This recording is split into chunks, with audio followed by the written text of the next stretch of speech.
Tell me about it. But, you know, back in the day, music classical music all fell into the same box.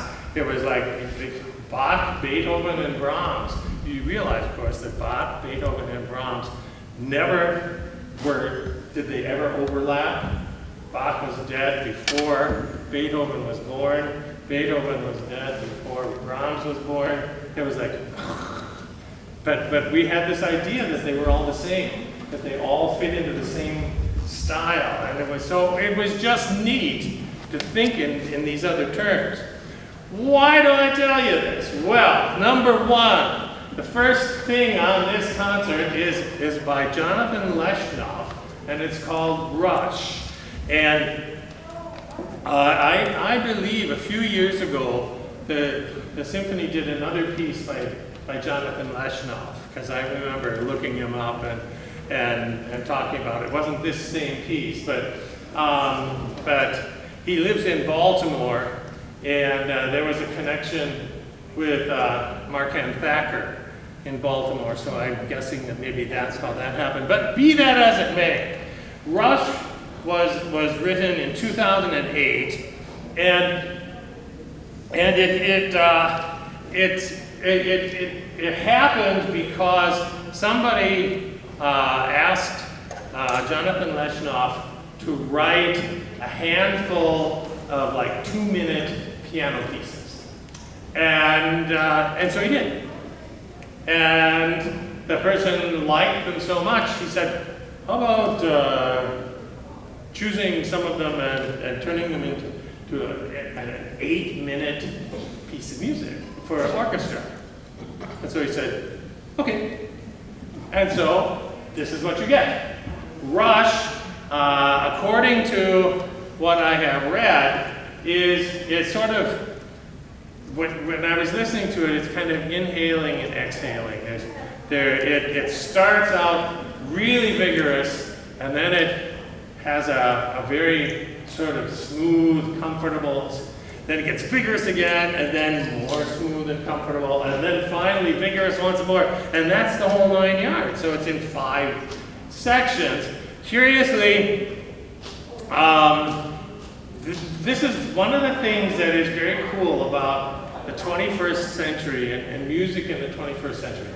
Music in the 20th century, when we were calling that contemporary music, tended to be, it was all this 12-tone and atonality and very, very difficult music to listen to, and sort of like thumbing one's nose at your audience and that sort of thing. And it struck me that in the 21st century, people have decided nobody wants to hear that. It was, the 20th century was like people, like a music period searching for itself, searching for its own identity, and it was just grasping at straws. But in the 21st century, we suddenly have music that is colorful, that isn't tonal, but it doesn't attack your ears. It's much more. Well, when people asked Glenn Gould, how come nobody's writing music in modern music, and he said, listen to the movies. The movie music is new music, and people are doing this, and so you'll find that when you're listening, when you hear this piece, it has you could almost imagine movie stuff going on. It has that real feel.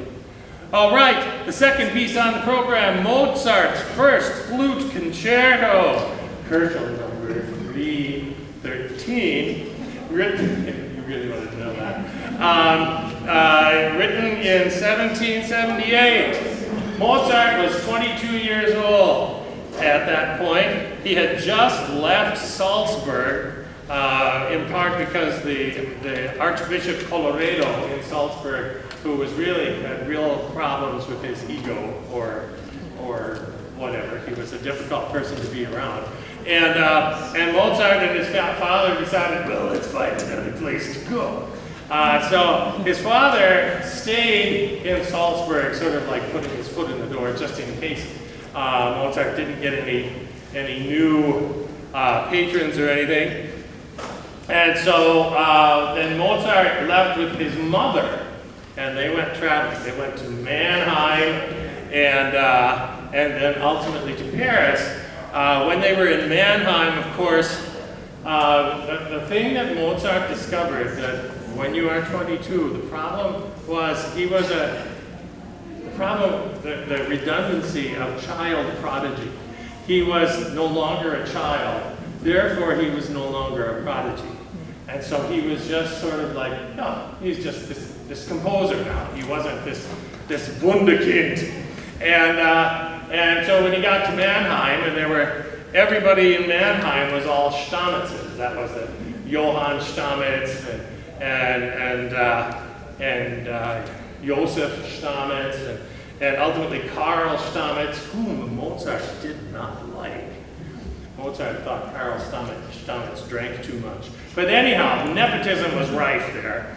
And then they went to Paris, where he wrote his Paris Symphony, and he hated every minute of it. He hated every minute of it because the orchestra in Paris was telling him how this had to go. And he said, you want me to write this or not? Because if you want to write it, then you do it. Because they insisted on 3 movements, fast, slow, fast. And you had to end it with all the instruments coming in and making this big da-da, this big huge noise.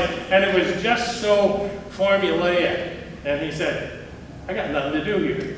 So he was very unhappy about putting that out, and he was angry because this is one of the things his father was writing and saying, you gotta be taking care of all these commissions and stuff and writing all this stuff because we need the money. And he said, well, the only time that I can write is at night, and if I stay up at night and write, then I sleep late, and then I don't get other stuff done, you know, my schmoozing and all this sort of stuff. And he said, and I can't just throw this stuff out there, because if that's what happens, then I end up putting my name on a piece of music that I personally don't want to have to have it on. And so that was kind of an interesting thing. Well, then, lo and behold, Mozart's mother dies in, she just dies in Paris, probably because there's so many Parisians around. But nonetheless, so she dies. Mozart also, he's 21, and there's this woman, and I've never figured out Aloysia Weber. He's just thinking that she's like totally cool. She ultimately threw him aside though for some baritone. I just don't get that. But so what did Mozart do? He says, she's got a sister, Constanza. Ta-da! So suddenly Mozart had a wife, which really made Leopold unhappy because she was going to cost money. And Leopold wanted this money coming into him. Anyhow, a commission, though, that Mozart was given, you were wondering, a flute concerto, and I haven't gotten there. This commission of a Dutch flute player named Ferdinand de Jong. He was an amateur flute player, but he was a doctor, so he had a certain amount of money, and he could commission Mozart to write him 3 flute concertos. And Mozart, number one, despised the flute. I don't know why, but he just did. And he couldn't understand why he had to do this. But he eventually got down to it. He did the first one, and then for the second one, he just took an oboe concerto that he had just finished and reworked it for flute. Now, the cool thing about this was that Dr. de Jong could play the second one. because it was easier. He was not a very good flute player, and that was another thing that really made Mozart unhappy, was that he had to write for this loser who had money, and but he just thought, this is not working. So anyhow, so he wrote this piece of music. I almost wonder if he didn't write it on purpose to make it so that it could not be played by this hack. You know, I suppose not half of you are related to him, and now I have to take it all back. But anyhow, so there was just, it was ultimately, you are going to hear what is a really wonderful piece. A curious thing about it is, it's also one of the last pieces that he writes in a strictly classical style, in a strictly sort of almost Haydn-esque style. Because no sooner does he finish this than he decides he's going to go to Vienna, and he is going to start working in Vienna and try to work as doing freelance stuff. And he discovers the music of Bach and Handel. And this, all of a sudden, it makes his music much more intense, much more counter melodies, much more moving bass lines and interesting bass lines. And so the music takes on more character. It is also after this point, once he's in Vienna, that he writes all his significant operas. So it's not like he's doing nothing. But and we have this idea. We think that we know Mozart, and we think that he was writing operas all along. And well, he did write, you know, some things, but beginning with Idomeneo, everything that he wrote after that through Magic Flute, all happened when he was in Vienna. So he was a very busy boy, and but this was cool. Did he make money doing this? Well, it was hard work. It was very hard work. He made most of his money teaching society women how to play the piano. And don't make me go there. But nobody knows the names of his students. But trust me, he was giving them lessons. All right. Be that as it may, I'm going to take things a little bit out of order, because the next piece that I want to talk about is the Poulenc Sinfonietta, which means a little symphony. And Poulenc, any of you who have sung in choruses, you may have sung Poulenc Gloria, a really wonderful piece that when I first sang it, I was a freshman in college. I was a moron. Did you know that I was a moron in college? That I was thinking that I knew stuff, and I wanted to impress people with my masses, my wealth of knowledge. And I would say some of the stupidest stuff because I thought that everybody bought this whole idea. And you know, so I'm thinking that great 20th century music is Schoenberg and all this sort of stuff. And well, yeah, kind of, sort of, but entirely forgetting the fact that there were composers who didn't entirely give up tonality, who didn't entirely give up tunes, and the way that, for instance, Poulenc voices chords and stuff is very, very interesting and very, very charming. One of the things that Poulenc does, and you'll hear it a lot, is he does a melody, and then he does something that's similar to that melody again. And then he does something totally different. You know, da da da da da da da da da da da da da da da da da da. So it's like he does this gesture, and then you know what's coming up because he's gonna do it again. And this is just the style that he did. And his style there's a lot of hints of jazz-style chords and stuff like that. Very, very neat stuff. Curiously, it's very French-sounding, but It is not impressionistic. This music does not sound like Debussy. It does not sound like Ravel. This is very...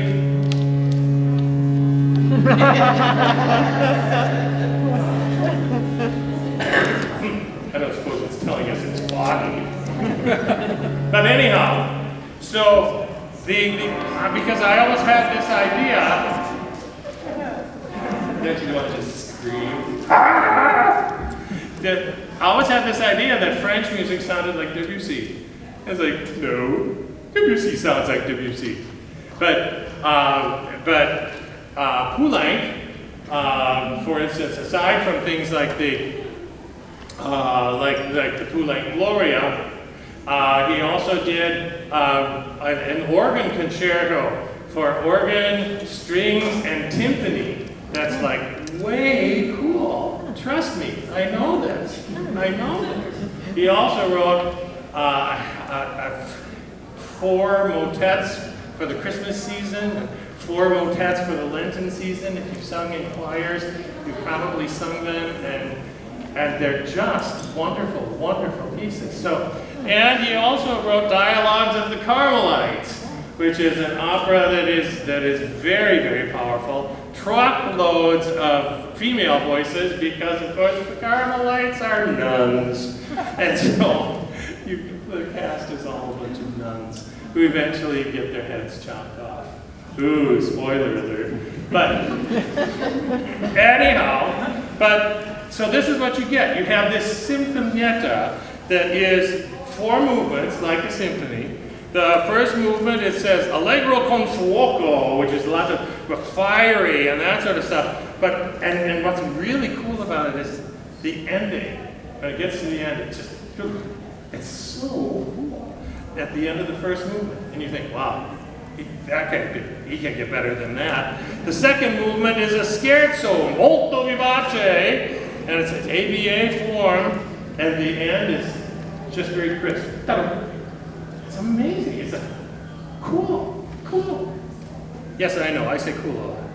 And then the third movement, the slow movement, the andante cantabile. Andante means a walking tempo, and as though it's being sung, cantabile. To canto, ah! And it has this really cool pizzicato jazz bass line.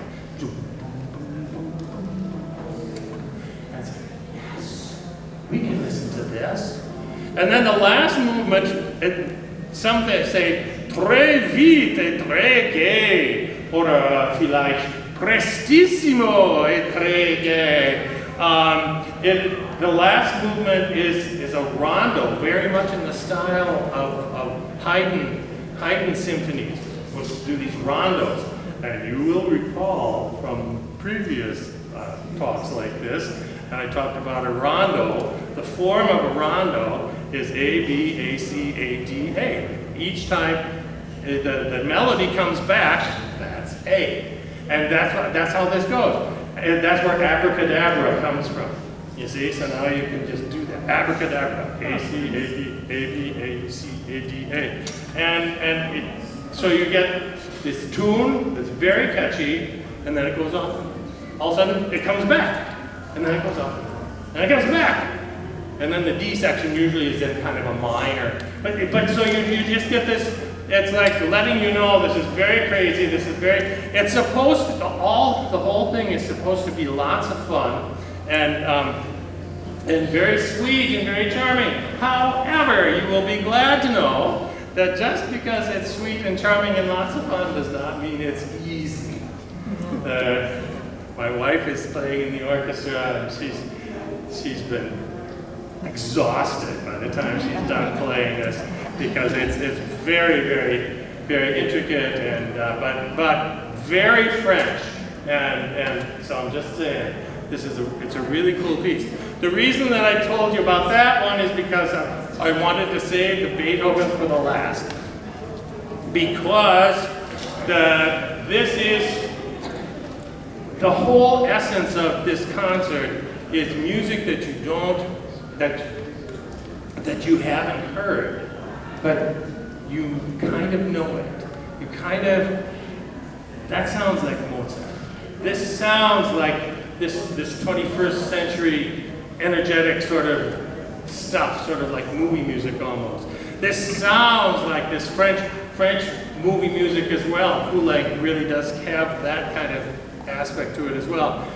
Beethoven, this is pieces that were on Beethoven's desk when he died, when they went to clean out his place.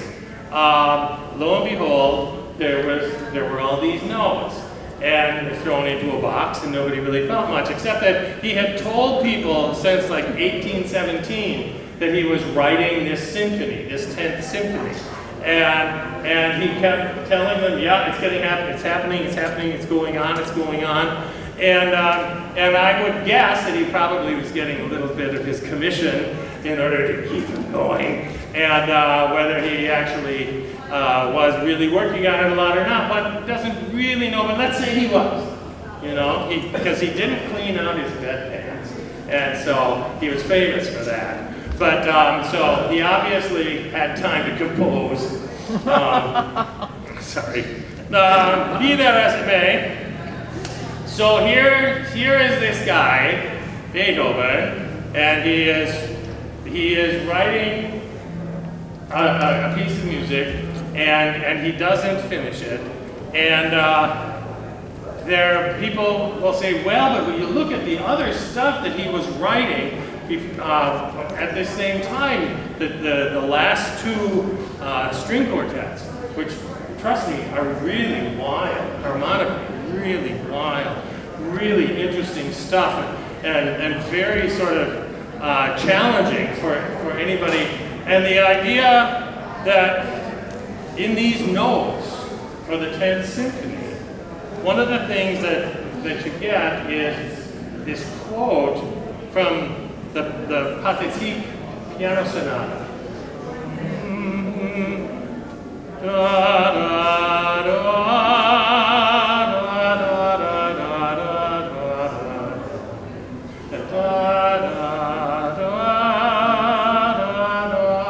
That's the second movement of the Pathétique piano sonata.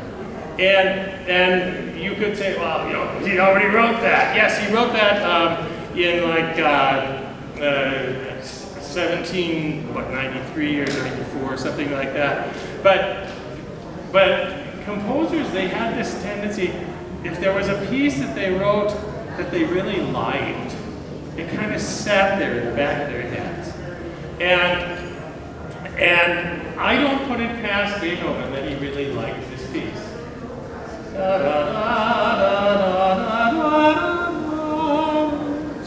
It's very beautiful, it's very charming. And I could see where him just sort of keeping this on his desk and saying, yeah, that could inspire me to do something. And so it's fine. The thing that's cool about this, for me, is I'll go with the idea that there was chunks of music that he was writing, that he was working with. And Beethoven kind of wrote this way. He would get an idea, he'd write it down, and then he would file it or save it, and then write down something else and change what he had done and all this sort of stuff. So it was always morphing, it was always changing.